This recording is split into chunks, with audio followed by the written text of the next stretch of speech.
Oke. Assalamualaikum warahmatullahi wabarakatuh. Halo Cahset Konco Ngobras sekalian, jumpa lagi sama saya Dokter Setia dalam acara Ngobras. Ngobrol asik bareng Dokter Setia. Live. Tamu kita malam ini, oh ya sebelumnya saya minta maaf dulu ya.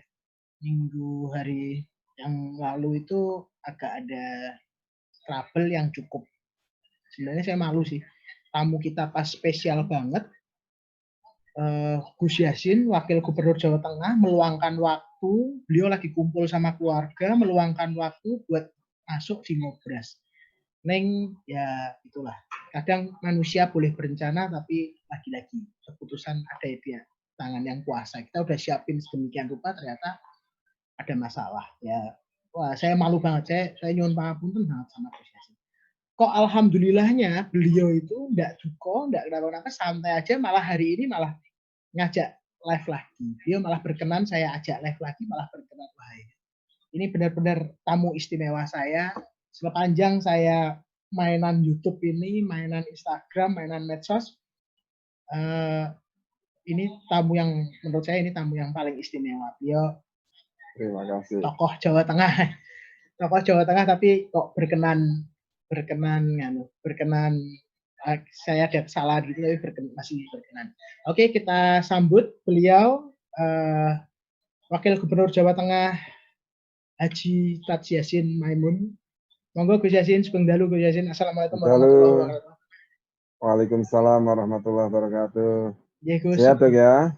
alhamdulillah pangestunipun Gus. Alhamdulillah Nggih, kita senang bisa live dengan Dokter Setia.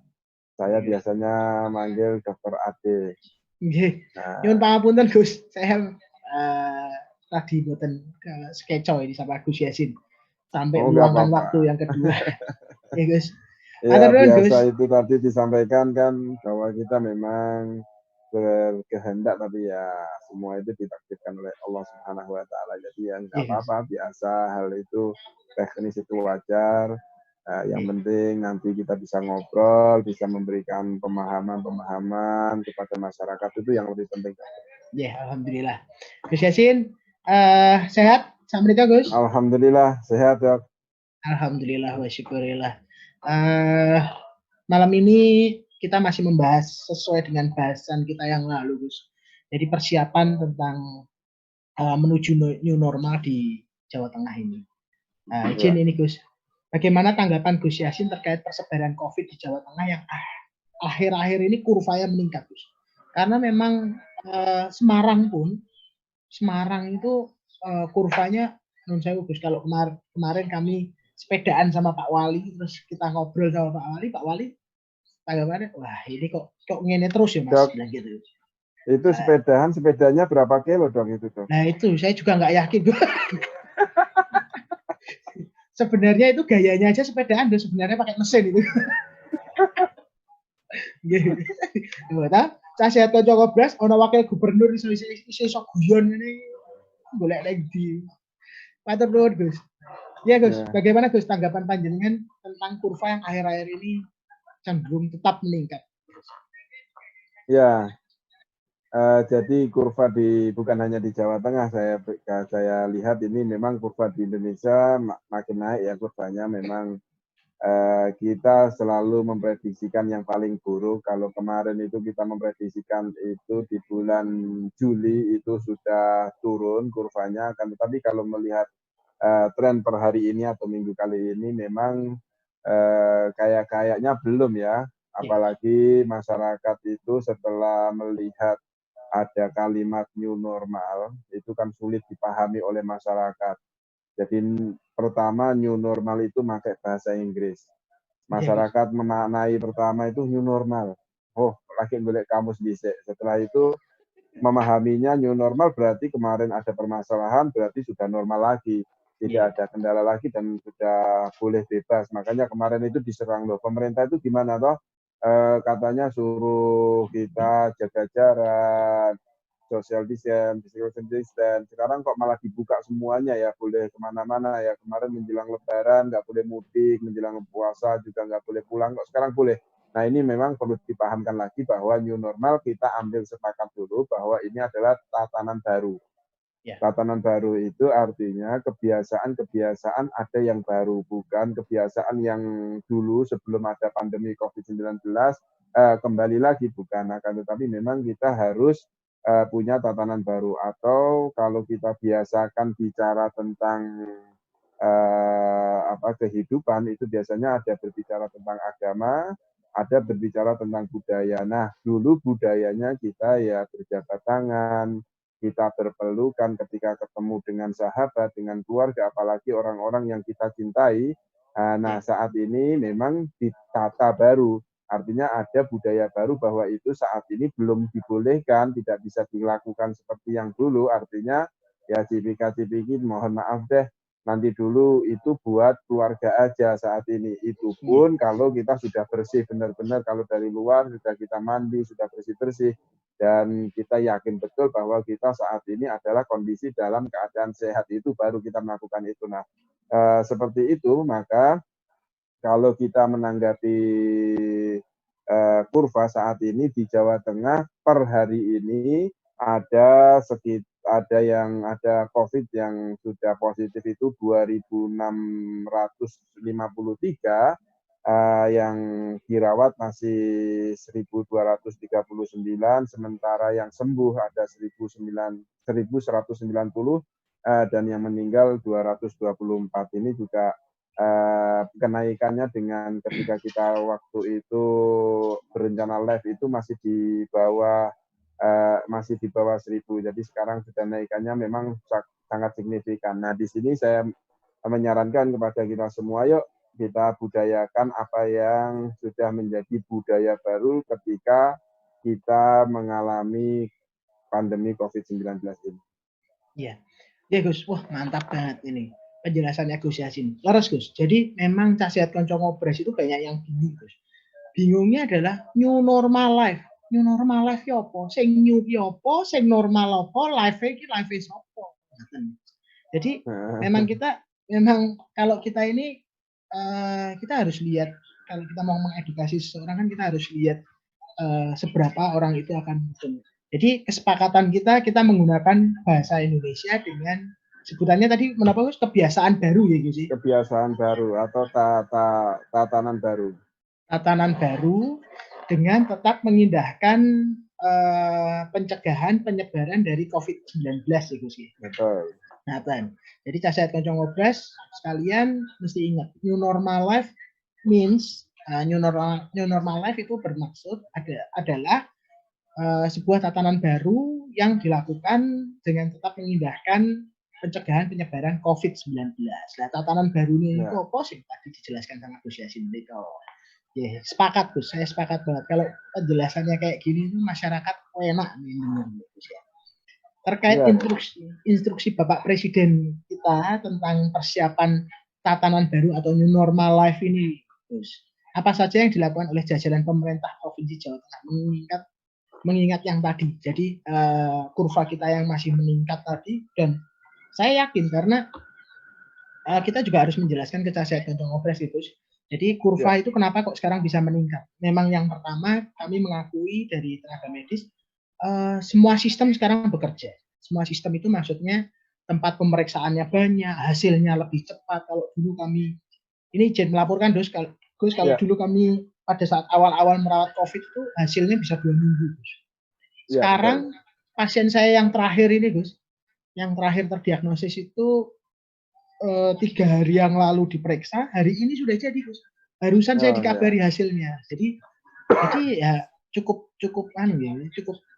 cepat hasilnya. Jadi dengan hasil yang cepat, tempat pemeriksaan yang banyak, terus semua elemen bekerja, semua dan kesadaran pasien yang meningkat. Sekarang pasien itu demam, terus ada batuk pilek sedikit, mintanya di swab. Ada beberapa pasien yang kayak gitu. Dok, saya mau di swab. Jadi Casihat Konco Ngobras kalian harus tahu kalau ini kenapa ini kok bisa meningkat ya, karena semua elemen bekerja. Semua tatanan semuanya sudah bekerja. Ini ya, saat ini sudah semua Dok, semua sudah bekerja, bahkan di Undip sendiri, sekolah lembaga itu juga sudah menyiapkan labnya untuk melakukan memfasilitasi untuk swab. Artinya semua berusaha ke sana, maka memang kita perlu hati-hati saat ini. Memang Gus. Jadi saat ini baru kelihatan wujud aslinya corona di Indonesia ini mulai kelihatan. Grafiknya mulai naik, puncaknya mulai akan terlihat. Nah ini mengingat ini dengan dihubungkan dengan instruksi Presiden yang kemarin, apa saja yang telah dilakukan oleh jajaran pemerintah Provinsi Jawa Tengah? Ya, yang pertama kita memang hati-hati betul ya. Ketika makanya kemarin itu kita sepakat bahwa saat ini di tahapan bukan ke new normal tapi new norma atau tahapan norma baru. Artinya kebiasaan-kebiasaan yang dilakukan oleh warga itu harus dikawal betul sebelum kita sampai kepada tatanan baru yang benar-benar kita sudah bersahabat dengan COVID-19 atau flu corona lah enak-enak. Nah, jadi yang disiapkan saat ini kita mempersiapkan dari semua lini, mulai dari keagamaan, ada masjid, ada pondok pesantren, ada madrasah, dan pendidikan formal, non-formal itu masuk ke sana.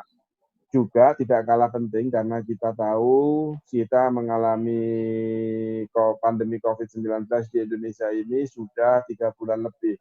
Artinya masyarakat juga sudah perlu adanya masukan ekonomi, maka juga perlu kita galakkan saat ini bagaimana roda ekonomi itu bisa berjalan dengan baik. Akan tetapi memang kalau kita bicara tentang ekonomi atau dengan disandingkan dengan penyebaran pandemi COVID-19 ini pasti akan bertentangan. Dokter pasti akan marah kalau kita buka ekonomi. Katanya dokter kan nggak boleh berkerumun, nggak boleh beraktivitas. Nah saat ini kalau kita buka ekonomi pasti akan menggeliat, pergerakan orang akan ini, maka saat ini kami berbagi.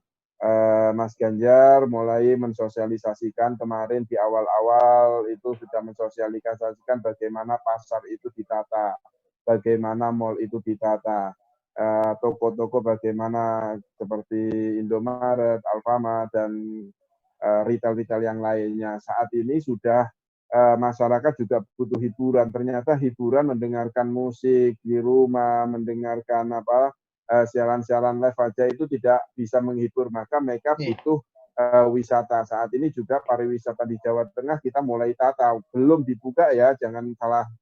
Dulu kemarin Mas Ganjar mulai dari Borobudur ke wisata-wisata yang ada di Jawa Tengah. Itu bukan upaya untuk membuka seperti Candi Gedung Songo juga didatangi oleh Pak Gub, itu bukan untuk membuka saat ini, akan tetapi baru disimulasikan berapa sih kapasitas yang Anda bisa untuk bisa dijaga jaraknya. Bagaimana ketika masyarakat masuk juga di Purworejo sangat menarik, ada di perpustakaan benda-benda pusaka itu juga diterapkan dengan baik. Artinya kalau dulu ketika ada orang berkunjung ke museum pusaka itu datangnya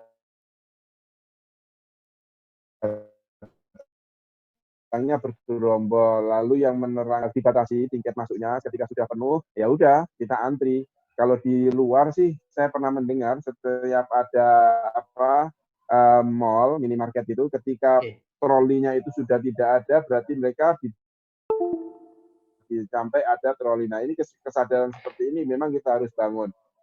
Begitu juga di pendidikan yang lainnya. Pendidikan juga kita uji coba bagaimana kita simulasikan pendidikan-pendidikan yang ada di Jawa Tengah. Mulai dari sekolah yang formal sampai yang tidak formal.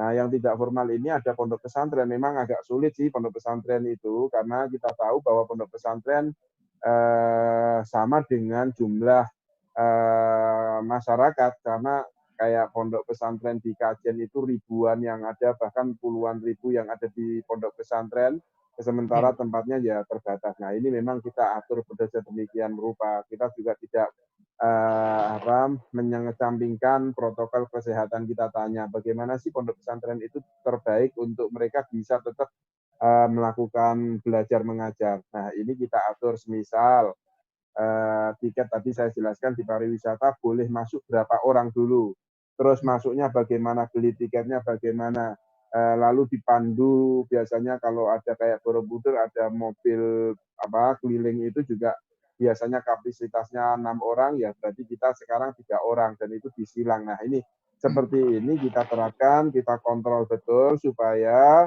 perekonomian itu bisa berjalan, akan tetapi kesehatan tidak ditinggalkan. Gitu, Dok. Nah, itu yang disebut tadi ya, Gus, tatanan baru dan norma Ya. baru ya. Jadi bukan Ya, kita baru di tahap norma dulu. Kita ya. membiasakan dulu. Ya, Gus. Laras, Gus, saya setuju sekali, Gus. Nah, ini alhamdulillah. Kalau kayak gini kan apa ya? Jadi kita tanya, istilahnya kadang ada orang yang nyinyir dulu, Gus. Itu Ya, pemerintah betul. kok ini. Nah, tapi kalau menurut saya pribadi, kalau kita nggak menjalin komunikasi, ya pemerintah ya sudah berusaha keras menjelaskan, tapi kadang kita kan ya nggak mau dengar ya. Kita kalau ada yang menurut kita kurang srek, kayak saya Gus, saya kan kadang saya berkomunikasi sama Gus Yasin. Jadi saya coba sekalian, Gus Yasin ini open. Jadi pada saat saya ke rumah beliau, saya mengobati putranya atau apa, saya kadang berdiskusi sama beliau dan beliau open. Saya senang sekali, jadinya semua saya tumpahkan. Jadi saya nggak negatif Saya thinking juga terima duluan. kasih, Dok. Kalau tidak ada dokter kunjungan ke rumah saya tidak akan tahu seperti yang kemarin yang menjembatani antara saya dengan IDAI. Itu juga sangat bagus karena masyarakat ternyata di desa. Kemarin saya pulang ke Rembang, coba saya mendengarkan masyarakat, ternyata mereka masih berasumsi bahwa anak itu bebas, nggak apa-apa, nggak mungkin kena COVID. Padahal saya sampaikan, saat ini parah loh, sudah ada 3,5% loh di Jawa Tengah yang anak-anak itu terpapar COVID-19. Iya, Gus. Ya, Gus. Dan pada saat ini kan dari kami Ikatan Dokter Anak Indonesia berkeputusan untuk tetap melaksanakan imunisasi di masa yang pandemi, yang masa sulit ini. Memang kita tetap melaksanakan imunisasi. Gus, kemarin saya juga sempat curhat sama Gus Yasin. Ini pun Gus, ini imunisasi harus berjalan. Menawi buatan berjalan, wah resikonya nanti setelah pandemi ini berakhir, nanti ada pandemi yang lain, penyakit-penyakit yang sudah hilang harusnya dengan imunisasi muncul kembali ya. Terus alhamdulillah Gus Yasin punya solusi-solusi yang saya juga nggak mengira ternyata Gus Yasin mau berkenan untuk membantu memikirkan ini ya. Alhamdulillah. Jadi cah sehat kanca ngobrol ojo nyinyir sih. Kalau panjenengan nggak pernah tanya, ya orang ono sing jelaske. Lah awakmu iki sapa gitu kan. Saya ini siapa kalau saya nggak pernah tanya sama orang-orang yang tahu ya. Ya monggo kan banyak kanalnya ya Gus ya. Kan ada banyak. Pak Gub kan membuka membuka apa gitu ya. Kanal-kanal untuk bertanya kan sebenarnya banyak ya Gus ya. Banyak, kalau mau banyak itu kita juga di Instagram saya insya Allah kami juga akan menjawab pertanyaan-pertanyaan masyarakat tentang apapun, khususnya untuk COVID-19 ini. Bisa diklik atau Tati Yasin Maimun itu insya Allah bisa kita tanya jawab langsung. Jadi Instagram beliau @tatyasinmaimun. Nah, saya sudah follow. Nek kowe durung follow, wah kelewatan. Wes kelewatan. Ilmunya banyak itu di situ ya Gus ya, banyak doa-doa juga. Saya juga sering. Ya Gus. Oke, jadi pesantren di Jawa Tengah saat ini sampun mulai dibuka gitu prinsipnya. Jadi kemarin kita rapat memang Dok, terkait pondok pesantren ini saya terangkan dulu ya, jangan sampai ada kesalahan bahwa pondok pesantren itu banyak modelnya. Ada yang pondok pesantren salaf, artinya pondok pesantren salaf itu hanya mengaji kitab saja, tidak ada madrasahnya. Hanya di dalam pondok pesantren dan gurunya biasanya dari pondok pesantren dan pengasuhnya. Ada pondok pesantren yang model tahfidz, menghafalkan Al-Quran. Itu juga biasanya kebanyakan di Indonesia, khususnya di Jawa Tengah, kalau khusus menghafalkan Al-Quran tidak sekolah sama sekali, artinya tidak punya madrasah. Dan itu juga tidak ada orang luar sama sekali. Ada juga model pondok pesantren yang salaf, tapi ada madrasahnya, seperti di Kajen punya madrasah Matolek, ada di Sarang punya madrasah Ghazaliyah Syafi'iyah, dan di lain tempat pasti ada. Nah, model yang seperti ini tidak semuanya santri itu adalah yang bertempat tinggal di pondok pesantren. Ada masyarakat sekitar yang ikut belajar di madrasah. Ada juga sekolah yang menginduk di Kementerian Agama, ada MI, ada MTS, ada Madrasah Aliyah. Nah, juga ada yang berinduk di Kementerian Pendidikan, Mendikbud. Itu jadi pondok pesantren, ada SD-nya, ada SMP, SMA, dan SMK. Akan tetapi kedua pondok pesantren ini yang berdiri di bawah Kemenak maupun di pendidikan, Menteri Pendidikan itu ada yang mewajibkan boarding school. Artinya wajib mondok seperti pondok di Jepara itu di Balai Kambang. Itu semua santrinya sekolah SMK maupun SMP atau SMTS wajib ada di dalam pondok pesantren. Artinya kalau seperti itu ya monggo kalau sudah menjalankan karantina. Nah ini kita memang awal masuk pondok pesantren yang berbasis di pendidikan keagamaan seperti Menteri Agama, Kemenak, itu kita kembalikan kepada Kemenak, dan di pendidikan Mendikbud itu kita kembalikan kepada Mendikbud. Artinya awal masuknya monggo itu disesuaikan. Akan tetapi yang pondok pesantren tahfidz sama yang pondok pesantren salaf yang tidak ada madrasahnya, ya kita serahkan kepada para pengasuh pondok pesantren tersebut. Akan tetapi kita atur betul bagaimana para santri ini kembali ke pondok pesantren. Kalau di Jawa Tengah sebenarnya kita menghimbau kepada para pondok pesantren, entah itu pondok pesantren yang modelnya bercampur tadi, kalau santrinya itu dari luar Jawa Tengah, kami berharap jangan masuk dulu. Hanya pondok pesantren yang dari santri yang dari domisili dari Jawa Tengah dulu. Akan tetapi kita tahu bahwa di sana tidak semuanya bisa mengikuti, akan tetapi saya senang mendengarkannya dari beberapa pondok pesantren yang sudah pernah saya datangi. Ada pondok pesantren semuanya melakukan protokol kesehatan, artinya dari rumah mereka disuruh karantina 14 hari sebelum berangkat ke pondok, lalu harus periksa ke puskesmas atau ke dokter pribadi, dinyatakan, lalu infonya mereka juga harus datang sendiri, tidak boleh diwakilkan, menyertakan KTP, yang memiliki KTP atau yang masih di bawah usia 17 tidak punya KTP harus membawa KK.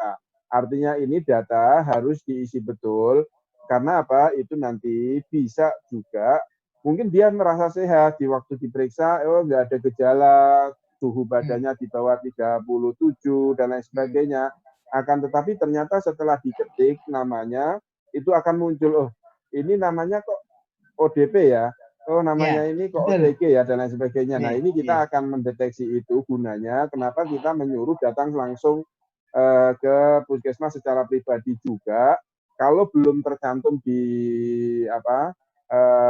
daftar OTG atau ODP atau PDP, ini nanti bisa di-tracking. Kamu selama ini kemana saja, sudah ketemu dengan siapa saja, siapa tahu dia pernah ketemu dengan orang yang positif COVID, atau dia sudah pernah ketemu dengan ODP atau PDP. Sehingga kalau seperti ini, saya berharap puskesmas atau pihak kesehatan, ya udah, kalau yang seperti ini nggak usah dikasih surat kesehatan, dia perlu karantina dan lain sebagainya. Dan atau mungkin ditanya, kamu kemarin pergi kemana saja, sudah pernah berkunjung ke daerah mana yang menjadi kota yang kota yang masih kurvanya tinggi itu, istilahnya apa, Dok? Daerah merah. Daerah merah itu. Nah, itu juga kita hati-hati. Nah, di situ nanti mereka setelah mendapatkan surat kesehatan, kami berharap sih dikoordinir ya. Saya senang kemarin dari Pondok Pesantren Gontor yang dari Jawa Tengah, khususnya Semarang sekitarnya, itu mereka setelah mendapatkan surat sehat dari kesehatan, puskesmas, dan lain sebagainya, mereka langsung datang ke Dinas Perhubungan atau gugus tugas untuk meminta manifest perjalanan. Bisnya atau kendaraannya yang mau dipakai itu berapa, kapasitasnya yang berapa, harus muat berapa. Juga alhamdulillah kemarin supir dan keneknya sudah dilakukan rapid test dan alhamdulillah non reaktif, sehingga boleh melakukan perjalanan. Dan setibanya di pondok pesantren, saya senang di beberapa pondok pesantren sudah melakukan protokol kesehatan. Mereka dari pondok-pondok pesantren sudah menghubungi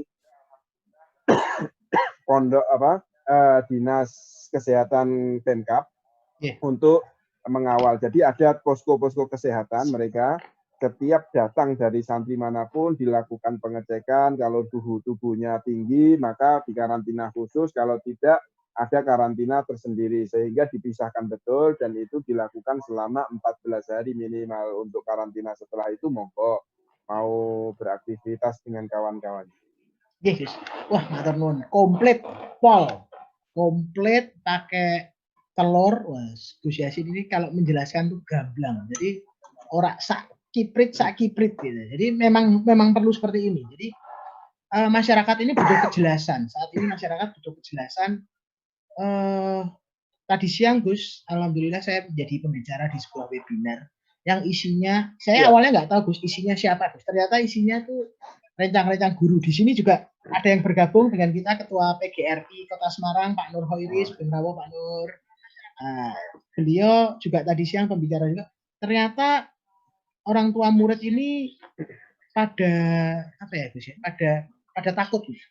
Ada takut, niki pripun kok sekolahnya pun dimulai, sekolahnya dereng dimulai, saya bilang gitu. Jadi kan ampun panik saya, sekolahnya dereng dimulai, mungkin enten penilaiannya. Lah niku sak niki dereng dimulai, sekarang baru dinilai dulu keadaannya sekarang bagaimana. Jadi masyarakat tuh sekarang bingung, kaget karena ya itu Gus, hoax-hoax yang beredar. Sekolah dimulai ya. Padahal kan belum dimulai sekolahnya. Untuk ya itu kan sama aja dok, ketika kita kunjungan ke pondok pesantren terus dikira itu langsung loh udah aktif semua ya, enggak, belum aktif, hanya baru proses pemulangan. Seperti Pak Gub kemarin di Borobudur, loh kok Borobudur udah dibuka ya, nah gitu. Padahal ini enggak buka, masih simulasi. Karena informasinya taunya sekilas saja Gus, enggak lihat gamblangnya ini. Ya, kemungkinan ada dua dok. Yang pertama itu beritanya sekilas, yang kedua malas baca. Nah, orangnya juga malas baca. Orangnya lihat informasinya cuma sekilas saja. Iya. Ya. Jadi memang kemarin Dalam juga sampai jadi sampai sempat ngajak ngobrol Pak Sinung Kepala Dinas Pariwisata. Pak Sinung, pariwisata dibuka kira-kira kapan Pak Sinung? Saya cuma mancing-mancing aja Gus. Belum Mas, ini baru persiapan. Oh cocok, berarti cocok sama beritanya kan. Pak Sinung kapan kita ngobrol-ngobrol yuk, saya ajak ini Gus, kalian saya nanti izin Gus, nanti saya ngajak Pak Sinung untuk ngobrol tentang pembukaan pariwisata. Biar tahu semua aja sekalian. Gus. Soalnya ini kan penting, informasi kayak gini ini penting Gus, yang kadang orang-orang nggak ngelegi, nggak tahu, tapi terus sok tahu menyebarkan ke orang lain, itu kan risikonya. Oke Gus. Jadi sekarang pondok pesantren itu ya Gus ya sudah disinkronisasi, sudah dikondisikan untuk berkoordinasi ketat dengan vaskes-vaskes terdekatnya gitu sih. Ya. Ada beberapa pondok yang belum mulai, datang pun belum, seperti di Kudus kemarin yang saya kunjungi belum Pak. Kami masih menunggu di bulan Juli, dan itu pun kami juga baru menjadwal kedatangan santri, karena mereka santrinya banyak sih, ada dari beberapa daerah. Nah ini mereka juga untuk datang ke pondok pesantren tidak langsung sehari itu, tapi dibagi, misal di Pondok Kudus ada santri dari Semarang, dari Kendal, ada dari Pekalongan. Misal 3 kabupaten ini dijadwal datang hari Senin misal. Kalau Semarang nanti datangnya yang pagi, Kendal nanti siang, terus Semarang malam datangnya. Ini harus dikoordinir seperti itu supaya kedatangan itu tidak menumpuk. Jadi banyak orang mengumpul di sana. Di Jawa Tengah juga sudah dideklarasikan, kan kita sudah sering mendengar bahwa di Jawa Tengah ini ada Jogotongo. Nah, Jogotongo ini sudah dibentuk untuk mengantisipasi siapa saja yang datang di desanya masing-masing. Kalau ada orang datang baru, harus ditanya dia dari mana, dicek suhu kesehatannya dan lain sebagainya. Kalau dia mau lama, ya harus menjalani protokoler kesehatan Jogotongo, di karantina selama 14 hari, mau karantina di rumah atau di ruang yang sudah disediakan. Nah ini seperti ini sudah dilakukan, dan kalau itu saya pikir sudah terbentuk, tinggal yang pondok pesantren ini kemarin saya instruksikan Kalau di desa itu ada namanya Jogo Tonggo, kalau di pondok pesantren Jogo Santri, Dok. Jadi ini beda nama saja. Kalau kita nampak Jogo Tonggo kayaknya kok kurang familiar di pesantren, ya udah saya kasih aja. Iya nek kita nggawe Jogo Santri. Jadi pondok itu harus membuat organisasi untuk penanganan COVID-19 saat ini. Mereka bentuk Jogo Santri. Nah, Jogo Santri ini kalau sudah terbentuk, tolong dikoordinasikan dengan ketua RW yang ada di pondok pesantren itu. Kalau memungkinkan lagi nanti dikoordinasikan dengan kepala desa, sehingga koordinasinya itu sangat baik. Karena kita tahu tidak semua pondok pesantren itu senang. Di lingkungan pondok pesantren pasti ada yang senang, ada yang tidak senang.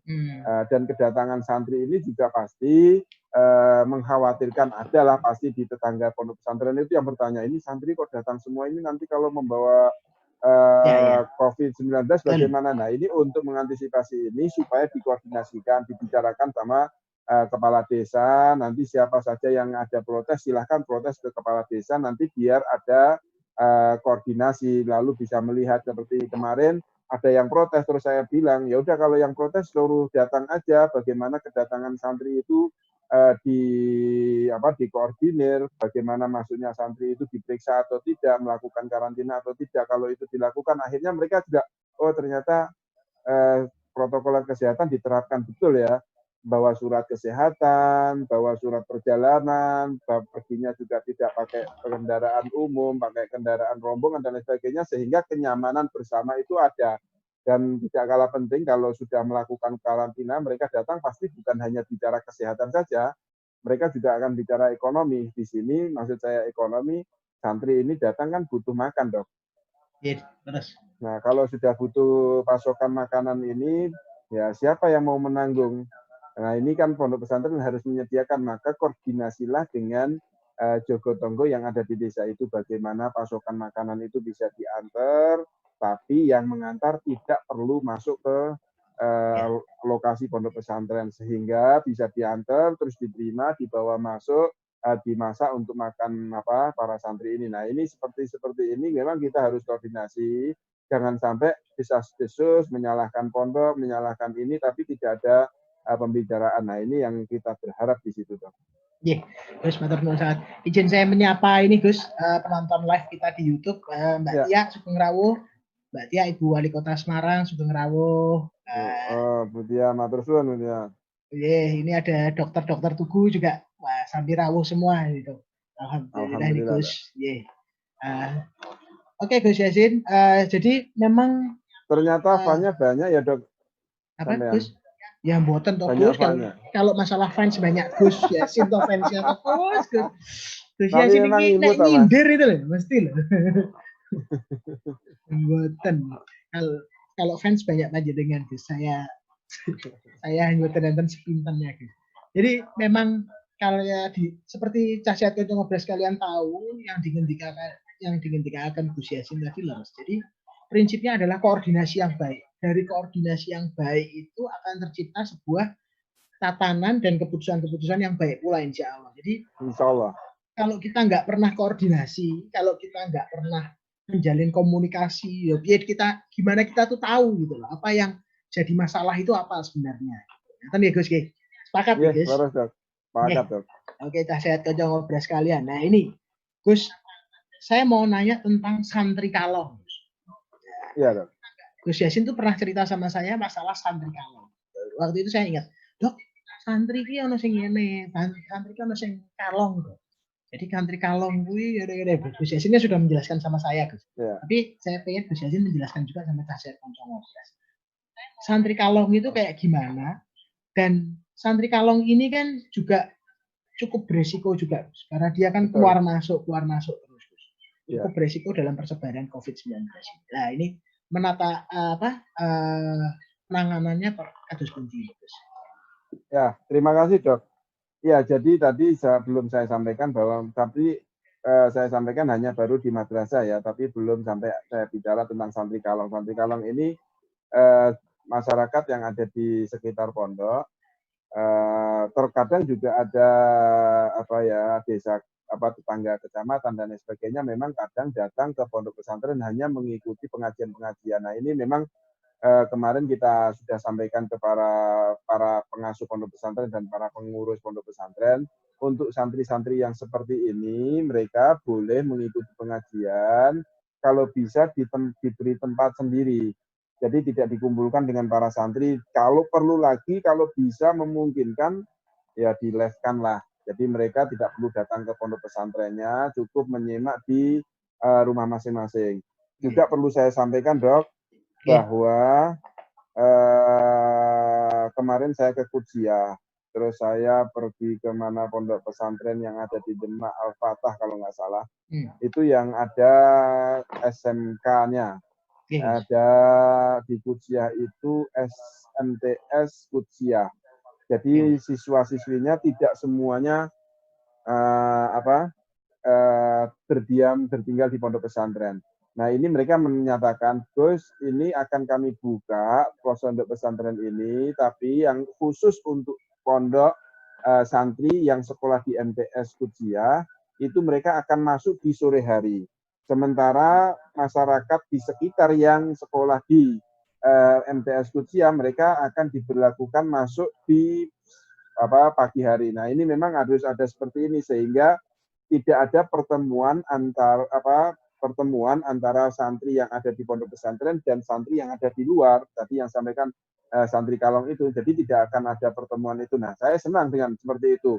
Nah, seperti itu juga berlaku sih sebenarnya buat sekolah umum pendidikan juga ya. Kalau pondok pendidikan itu kita tahu kan biasanya sekolahan itu diambil sekolah gemuk, Dok. Atau kelas gemuk. Jadi kapasitas maksimalnya sekolah itu misal 36, itu biasanya rata-rata itu udahlah diambil 36 aja dulu. Baru kalau tidak muat baru dibuat kelas B, kelas C gitu kan. Nah, padahal saat ini untuk menuju new normal atau tatanan baru di Jawa Tengah dan hanya bukan di Jawa Tengah ya, di Nusantara, itu semuanya kan sekolahnya sama lah. Ruang kelasnya itu pasti sama karena ada batasan. Nah, ini juga kita mengantisipasi ini. Bagaimana nanti sekolahnya? Apakah tetap daring, online, atau tetap tatap muka? Yang paling baik memang tatap muka, tapi kalau tatap muka nanti masuknya berapa sekolahnya, bagaimana? Nah, ini juga harus diatur.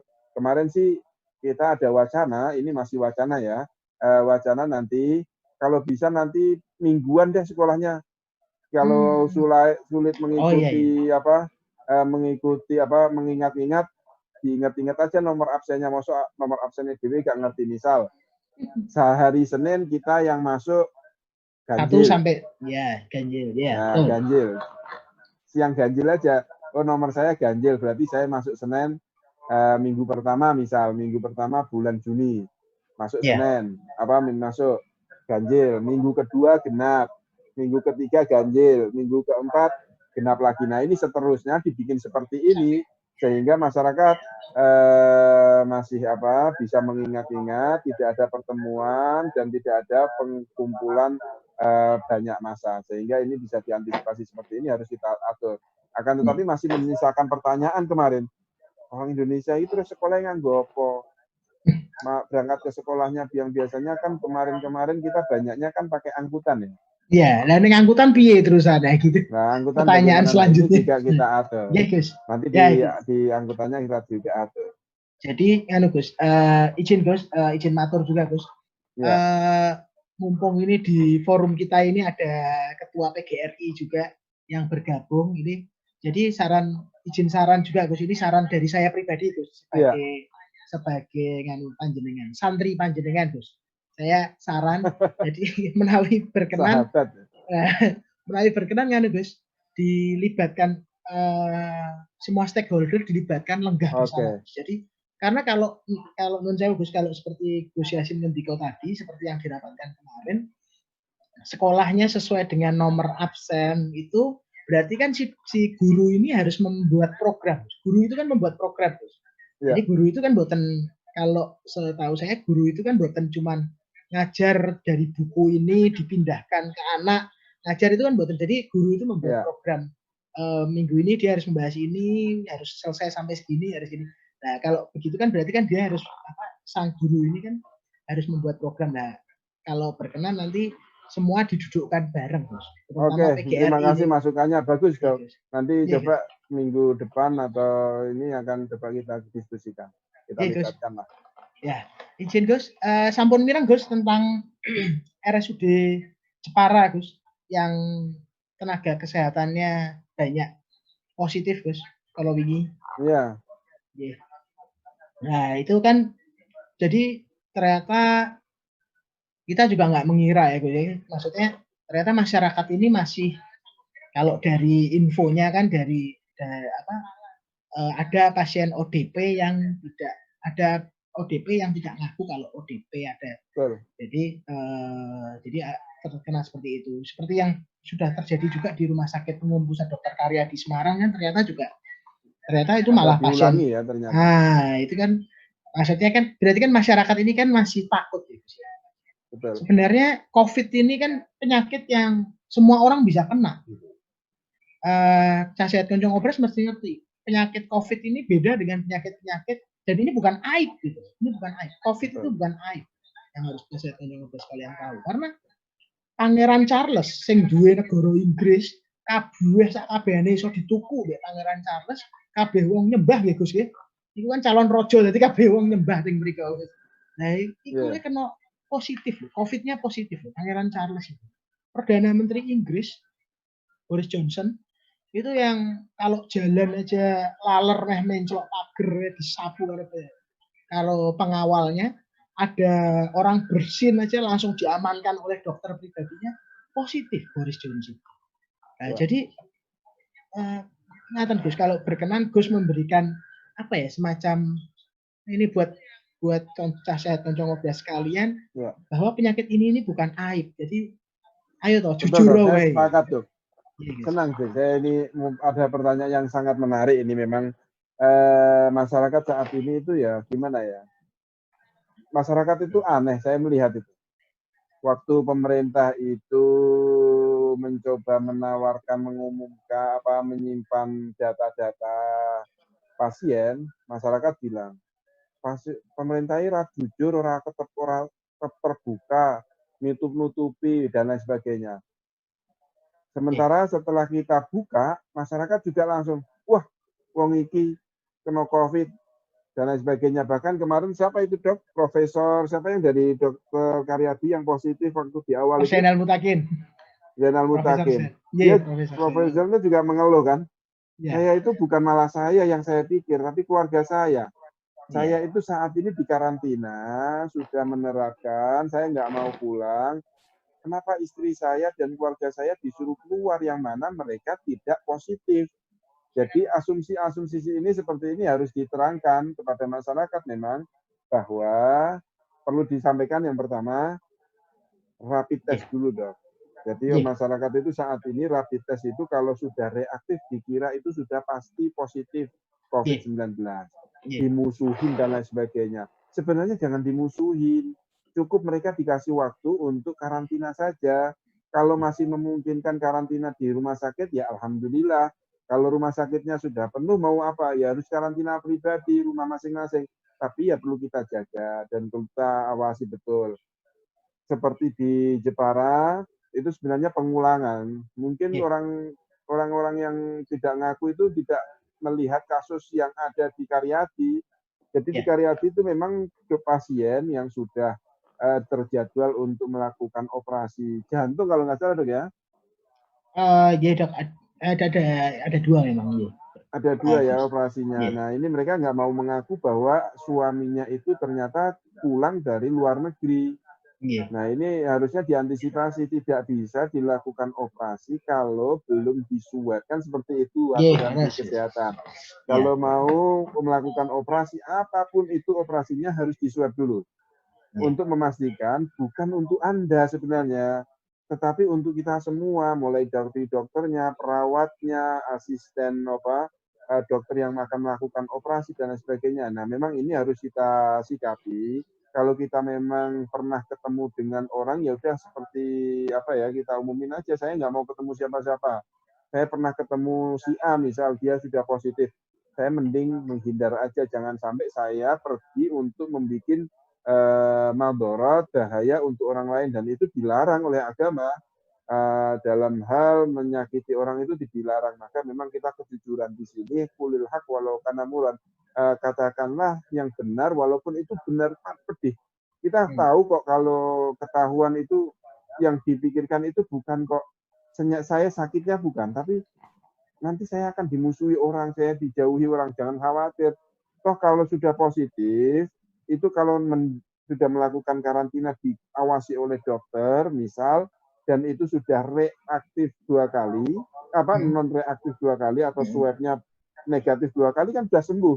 Kalau sudah sembuh, katanya dokter, ini katanya saya karena bukan saya dokter, nanti coba dikoreksi. Kalau sudah sembuh itu biasanya antibodinya itu sudah kuat.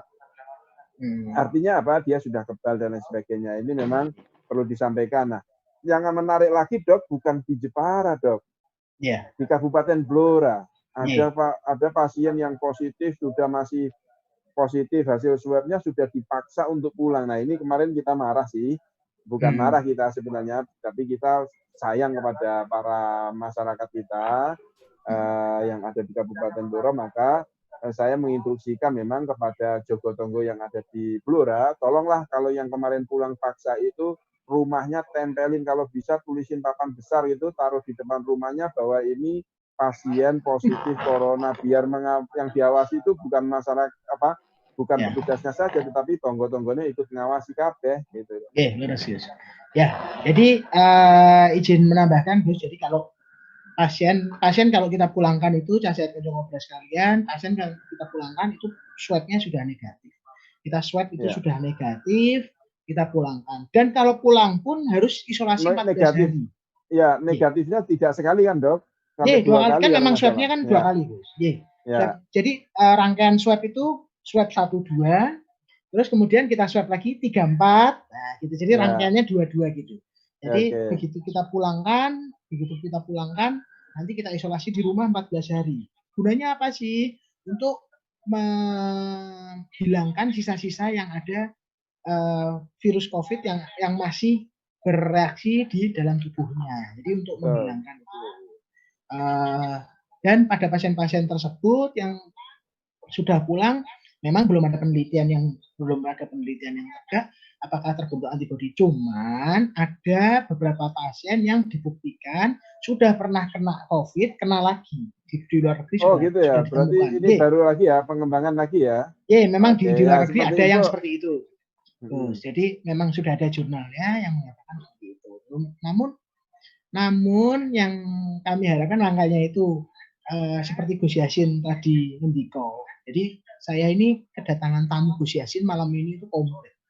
Wah, ini sudah memberi edukasi masyarakat, barkui ngomong tentang agama. Wah, cocok pokoknya. Saya tuh senang malam ini. Malam ini senang Gus, benar Gus. Karena kayak yang Gus Yasin tadi ngendiko. Kalau kita menyakiti orang lain, itu jadi dosanya kita ya Gus ya. Jadi kalau itu diharamkan. Nah, kita nggak bisa menjaga. Contohnya adalah kita nggak mau pakai masker nih. Casiat Kencang Ngobras sekalian mesti tahu gimana persentase penularan pada saat kita tidak menggunakan masker. Pada saat kita sama-sama menggunakan masker, saya ngobrol dengan orang yang positif COVID-19 sama-sama menggunakan masker, itu masih ada kemungkinan penularan sampai dengan 10%. Bayangkan, masih ada kemungkinan penularan ya. Saya mesti bayangin itu. Itu kenapa kok kita nggak boleh cedak-cedakan, ngobrolnya dikai jarak 1 sampai 2 meter, gitu, 1,5 meter. Jadi benorak nyiprat gitu. Yang kedua, tapi ngomong-ngomong saya nggak ada 1 meter sama sampean dok. Ya nggak ada Gus. Tapi ini cuma 3 kiloan ini saya ke rumah lagi dengan gitu Gus. Jadi ini Casiat Kencang Ngobras itu harus tahu kenapa tuh kok pemerintah kok bengak-bengok social distancing, physical distancing ya apa gitu ya Gus ya. Jadi memang resiko penularan penyakit ini sangat mudah. Penyakit ini sangat mudah banget menular. Jadi kalau ada yang bilang penyakit ini wah ini hoax. Ngopo gawe hoax kok seluruh sak donya nggih Gus nggih. Wong kene ra iso mlaku-mlaku mergo ono hoax niki nek niki hoax Gus. Saya Gitu, tambahin Gus. dok, bentar dok. Iya. Tadi menarik ya bicara tentang agama. Jadi kalau saya tadi bicara bilang bahwa menyakiti orang itu kan tidak boleh dok. Kan kemarin-kemarin itu Iya. banyak orang teriak-teriak toh, Iya, Gus. masjid kok ditutup ini piye toh, ibadah arep sholat Jumat, arep sholat Id ditutup ini karena piye pemerintah itu wong Iya, ibadah iya. kok gak oleh. Nah, ini bagi orang-orang yang mau melakukan ibadah. Esensi mereka mau usul supaya masjid dibuka, tempat ibadah dibuka, esensinya apa sih mereka? Butuh ibadah kan? Iya, benar, Gus. Pengen ibadah kan? Iya. Nah, kalau kita mau ibadah sebenarnya itu tidak hanya sholat dok. Setiap gerak apa yang kita lakukan itu ada unsur ibadahnya kalau kita kembalikan untuk kepada Allah Subhanahu wa taala. Seperti misal tadi dokter bilang bahwa ya kita pakai masker dong, kita Ya. jaga jarak dong, kita Ya. nggak boleh ketemu ngakak-ngakak bareng-bareng ketika berhadapan, bersin harus ditutup, batuk juga harus ditutup. Nah ini, Iya. maka di dalam Islam biasanya kita kan sering mengatakan innamal a'malu binniyat, bahwa setiap perbuatan kita itu kalau niat kita untuk ibadah ya pasti ibadah. Maka kita ketika pakai masker ya udah kita niatin aja ibadah untuk menjaga kesehatan. Nah ini kan menjadi ibadah. Laras, Artinya laras. kita, wah aku pengen cedak kok karo Gusti Allah kok. Jadi umat Islam itu mengatakan setiap nafas itu kalau bisa mengingat kepada Allah. Nah, kalau kita sudah niat pakai masker, selama kita pakai masker itu kita niatkan untuk menjaga diri kita dan menjaga orang lain menjadi ibadah. Nah, itu Amin, amin. selama kita memakai masker itu kita dapat pahala. Amin. Oke, Gus, saya ingat Gus, guru saya, Gus. Jadi guru saya itu ada Profesor Soleh Kosim, Gus. Almarhum, beliau sampun almarhum guru saya. Beliau selalu ngendika sama saya. Engko nek kowe wis dadi dokter spesialis nang sadurunge kowe medhun mobil, atimu mbok toto sik. Mbok toto kabeh sing mbok lakokke nggo Gusti Allah. Mergo Gusti Allah niatmu medhun saka mobil mriksa pasien nggo Gusti Allah. Dadi sak mlakumu ki wis dihitung karo malaikat. Lah gitu. Betul ya. Itu benar, guys. Jadi dasar kanca ngobras kalian, iki sing ngendika bukan yang ngomong bukan saya, bukan host ngobras, yang ngomong bukan dokter Misbah, teknisi yang ngobras, yang ngomong bukan dokter, tapi yang ngendika Gus Yasin. Jadi tidak saya dok yang bicara dok, itu Nabi dok. Itu kan malah. Nah, jadi ini penyampaiannya kan maksudnya kalau Gus Yasin yang menyampaikan kan Gus Yasin memang belajar itu kan. Nah, kalau saya menyampaikan ya dok, tapi ini bukan saya yang bicara. Gus Yasin menyampaikan apa yang beliau pelajari. Ternyata Nabi pun ngendika kalau ya semua kalau kita dasari dengan niat untuk kepada Allah Subhanahu wa taala, insya Allah semuanya jadi ibadah. Bahkan dengan hal yang menggunakan masker yang konco-konco, kalau kami itu menggunakan masker, dulu saya begah menggunakan masker meskipun saya dokter itu saya begah menggunakan masker. Tapi lama-lama sekarang sapa sing ngerti itu ojo-ojo aku positif ya. Jangan-jangan saya malah yang menyulitkan orang lain nanti kan. Ya udahlah saya pakai masker aja daripada saya harus menyulitkan orang lain. Nah, terus izin lagi Gus menanyakan masalah Gus. Nah ini Gus, masalah jadi saat ini kan masyarakat takut rawuh ke posyandu atau vaskes untuk imunisasi anaknya. Kami mohon Gus Yasin berkenan memberikan himbauan untuk masyarakat Jawa Tengah tentang bagaimana pentingnya imunisasi meskipun keadaan wabah seperti ini. Imunisasi harus tetap dilakukan. Iya. Sangat baik ini dok. Saya tunggu-tunggu pertanyaan ini karena saya sendiri saat ini kalau saya bicara tanpa ada tendensi itu tidak baik lah ya. Tidak bisa dipercaya. Saat ini saya itu memposisikan saya sebagai wakil gubernur. Saya sebagai wakil gubernur itu punya akses ke dokter. Mudah lah ke dokter itu lebih mudah daripada masyarakat. Artinya informasi saya pengen ini, pengen itu bisa. Itu aja kemarin di tengah-tengah COVID-19 saya itu kok jadi parno ya. Saya itu punya anak balita baru usia 3 bulan, 4 bulan jalan. Itu kan harus diimunisasi dok. Karena saya itu ada kekhawatiran ketemu dokter AD itu takut untuk imunisasi. Jangan-jangan nanti anak saya imunisasi ternyata nanti ada virus COVID yang malah menyerang. Nah, ini kekhawatiran ini saat ini dokter itu sudah, ya protokol kesehatan kita tahu lah.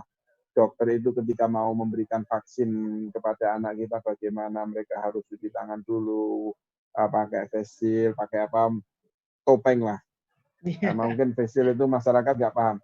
Jadi topeng, tutupi wajahnya nganggo mika, terus isih nganggo masker. Artinya double-double nih, kita nganggo masker, tapi kalau kita pakai masker itu masih ada 10%. Nah, 10%-nya ini ditutup dengan topeng yang dipakai face shield tadi itu. Nah, artinya nggak usah khawatir bahwa kita harus melakukan ini. Saya tidak mau ada penanganan COVID-19, tetapi ada wabah yang lain.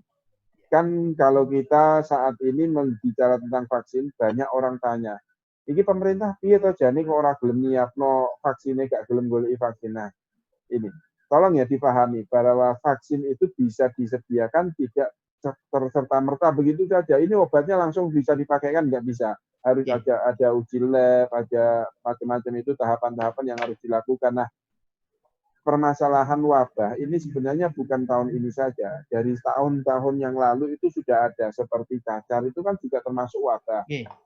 Dulu saya mikir juga wabah cacar itu sama, ketika belum ada vaksinnya ya sama kayak kita ini, kegalauan seperti ini, dan saat ini kan sudah ditemukan, maka saya berharap ada vaksin polio, ada vaksin cacar dan lain sebagainya, ini harus dilakukan. Nah, kemarin Dok, Jawa Tengah ini kan punya program baik ya, terkait kesehatan. Ada program Jateng Gayeng Nginceng Wong Meteng. Nah, Jateng Gayeng Nginceng Wong Meteng itu kan awal-awalnya kan kita jemput bola kan, Dok? Iya, guys. Nah, saat ini kan memang berhenti.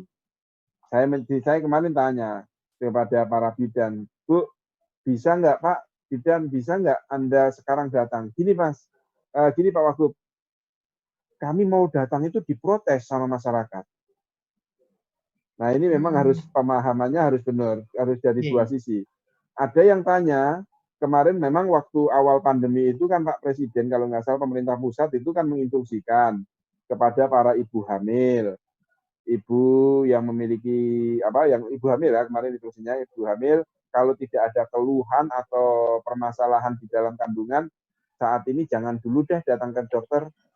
Kan ada instruksi itu, sehingga para ibu waktu itu takut, Dok, memang. Kalau udahlah saya masih nggak ada masalah, akan tetapi kan tidak seperti itu. Artinya permasalahan itu kalau sehat-sehat saja. Kalau Anda tidak mau vaksin, tidak mau istilahnya imunisasi, nah, itu juga saat ini memang sehat sih, tapi di kemudian hari kan bahaya. Ya, laras Gus. Mulai dari stunting juga, itu juga kalau tidak ada penanganan yang begitu detail ya bahaya. Maka memang kita instruksikan kemarin kepada Dinas Kesehatan kami untuk berkoordinasi dengan Dinas Kesehatan di Kabupaten Kota dan diteruskan ke Posyandu, di Puskesmas.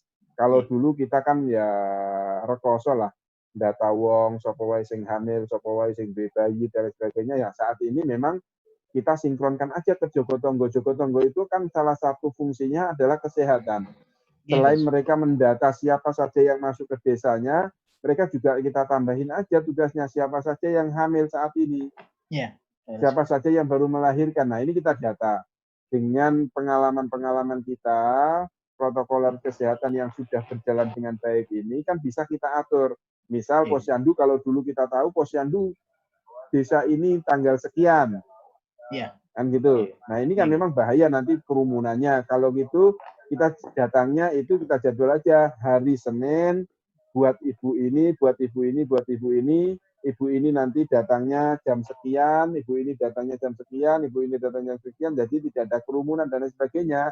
Nah, itu kalau bisa dilakukan. Kalau tidak bisa dilakukan, para bidan, para petugas kesehatan di desa, tolong dong kita datang aja, siapa saja sih. Lebih baik kita datang sih saat ini memang. Kita datangi, Bu, mohon maaf, ini dari petugas Posyandu, mau imunisasi, mau memeriksa bayi Ibu. Kami sudah memastikan bahwa protokoler kesehatan kami lakukan, mereka punya APD yang lengkap, gitu, supaya masyarakat juga ada kenyamanan. Nah ini kita dorong, kita sampaikan bahwa jangan sampai ada wabah penyerta dari masalah COVID-19 ini. Oke, guys. Jadi saya akan coba sekalian laras yang ditinggalkan untuk Gus Yasin tadi.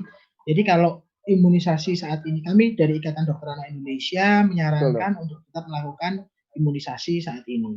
Imunisasi tetap harus dilakukan. Karena apa? Kalau nggak dilakukan saat ini nanti akan timbul wabah baru.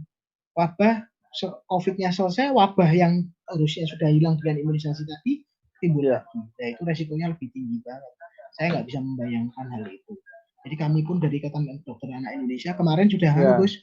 Akhirnya kami terima kasih loh Dok. Kemarin itu dengan adanya IDAI akhirnya muncul pemikiran ini dan sudah kita rapatkan kemarin waktu rapat terakhir kita sampaikan juga untuk diinstruksikan ke Dinas Kesehatan Kabupaten Kota. Alhamdulillah.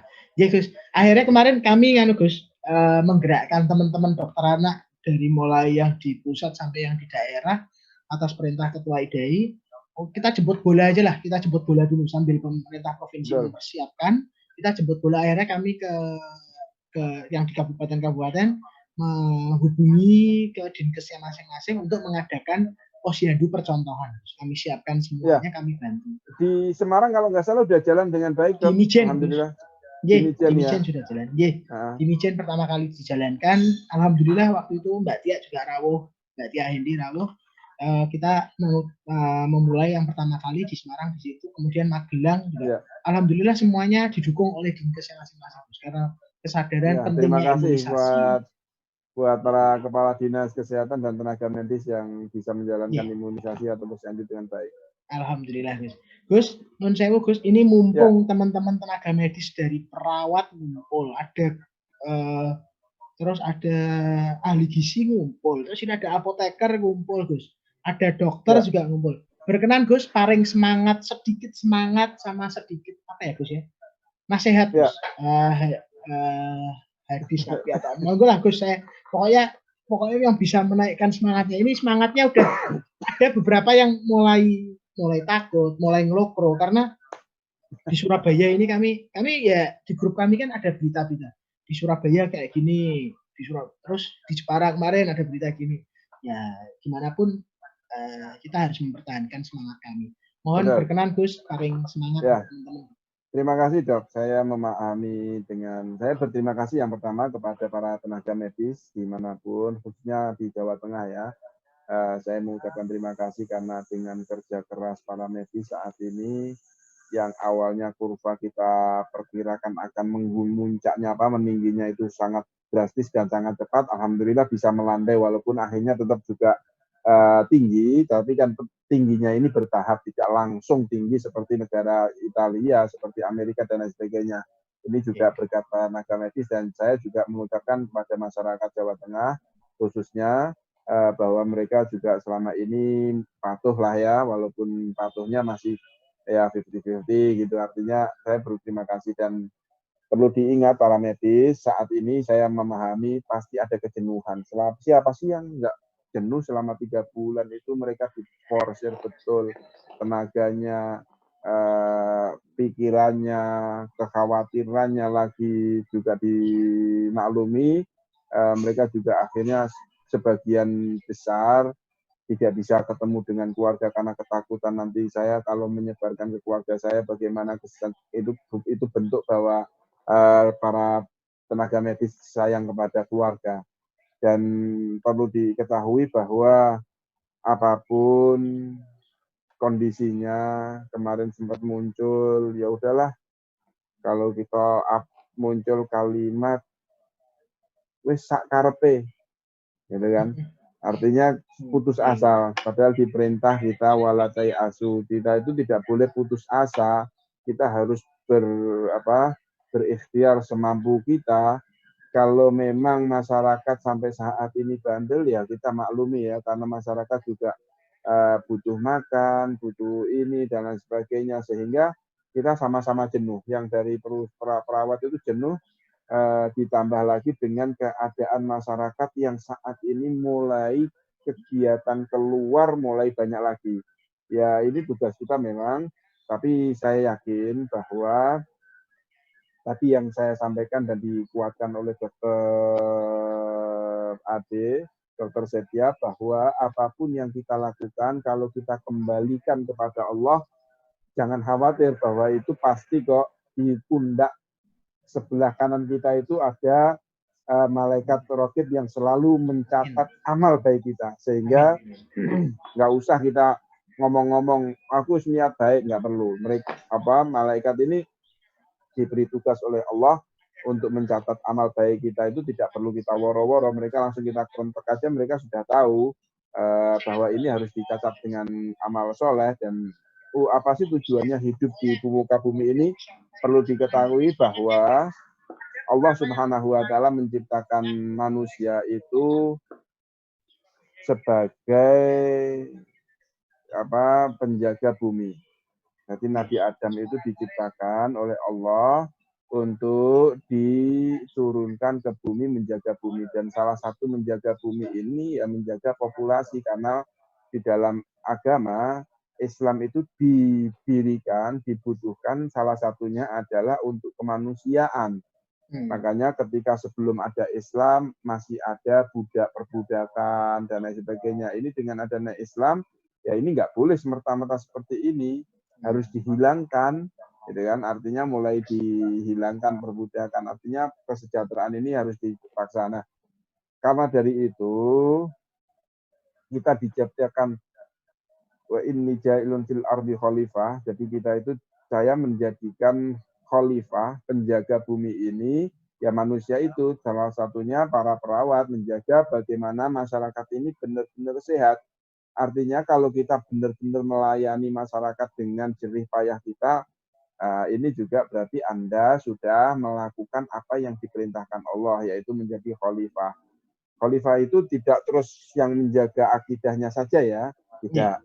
Termasuk menjaga lingkungan yang biasanya di LHK, lingkungan dan kehidupan, menjaga buminya supaya ada pohon yang rindang, supaya air tidak banjir, supaya tidak ada kekeringan. Ini juga bentuk aplikasi itu ibadah kita, taat kita kepada Allah Subhanahu wa Ta'ala. Kalau kita mau merawat muka bumi ini dengan sirkulasi yang baik, itu juga bagian kita mempertahankan bumi ini. Memang, Dok, kita itu sulit, Dok, di dunia itu, Dok. Kalau nggak sulit, nggak usah di dunia. Kita itu kan diperintah untuk menjaga bumi, supaya tidak rusak kan, Dok.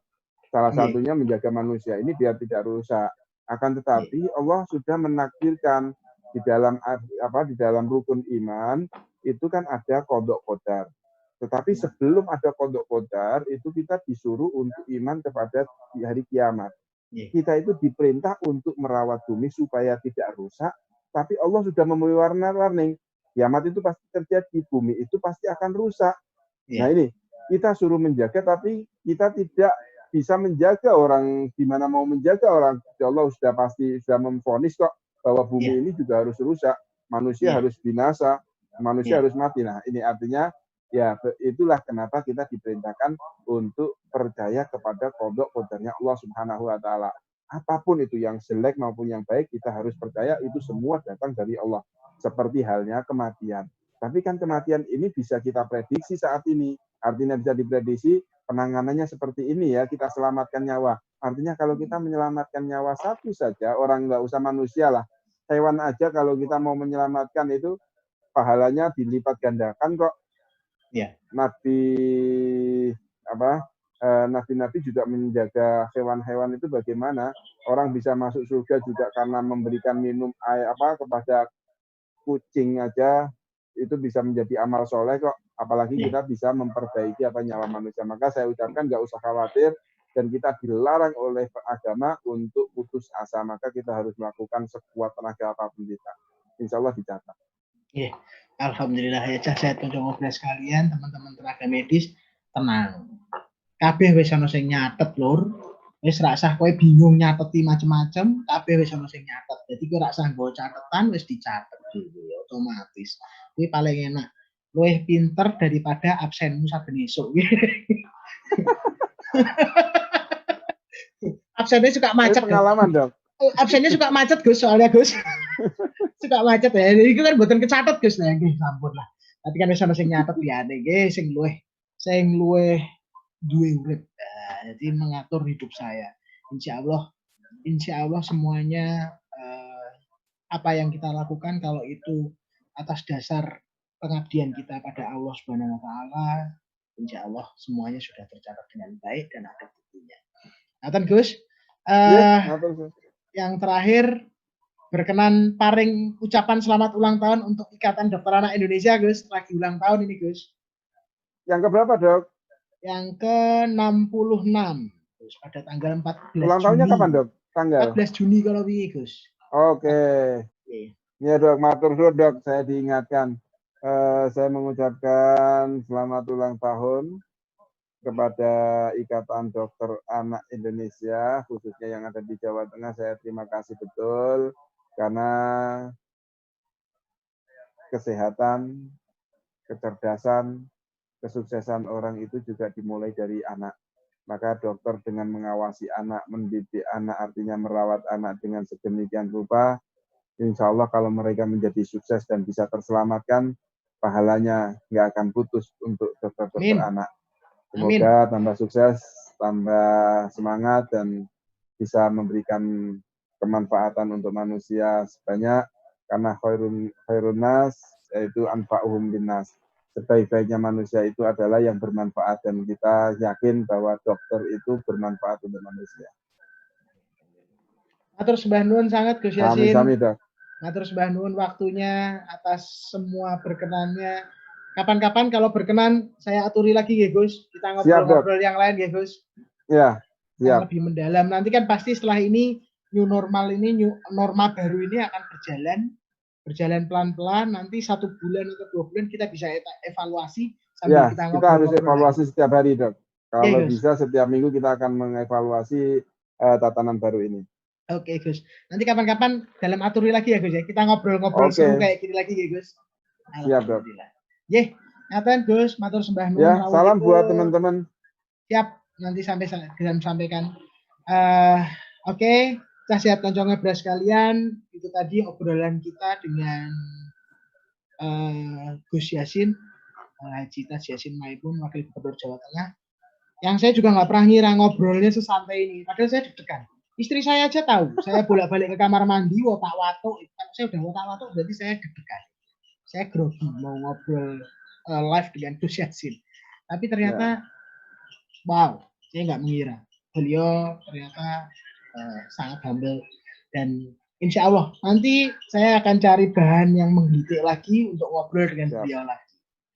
Nanti Gus Yasin, sembah nuwun sangat. Oke, sehat kancong ngobras sekalian. Sekian acara live ngobras malam ini. Sampai jumpa lagi di live berikutnya dalam program yang sama dan topik yang lebih menarik lagi dan lebih heboh lagi. Wassalamualaikum warahmatullahi wabarakatuh. Salam sehat, salam cinta, dan salam.